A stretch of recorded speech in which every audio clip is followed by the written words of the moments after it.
આશા worker બહેનો પગાર વધારાને લઈ હડતાળ ઉપર ઉતરી. કડી તાલુકા મામલતદારને અપાયું આવેદનપત્ર. આશા વર્કર બહેનો આરોગ્ય વિભાગના પાયા કર્મચારી છે. આરોગ્યલક્ષી ઉપરાંત વધારાની કામગીરીનું મહેનતાણું આપવામાં આવતું નથી. પગાર વધારો અને કામના કલાકો નિયત કરવાની તેમની માંગણી. આશા બહેનો પાસે સક્ષમ મોબાઈલ ના હોવા છતાં આપવામાં આવે છે ઓનલાઈન કામગીરી. ટાર્ગેટ પૂર્ણ કરવા કરાય છે દબાણ.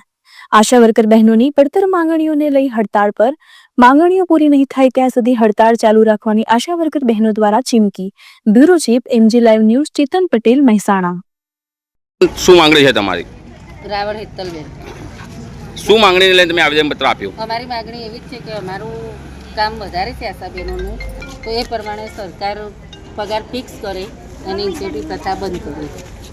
તમે કેટલા સમયથી હડતાળ પર ઉતરશો અત્યારે? અમે આજથી હડતાલ ઉપર ઉતરીએ છીએ તો જ્યાં સુધી અમારા પ્રશ્નનો જવાબ નહીં મળે અને અમારી પડતર માંગણીઓ સરકાર નહીં સ્વીકારે ત્યાં સુધી અમે હડતાલ ઉપર રહીશું.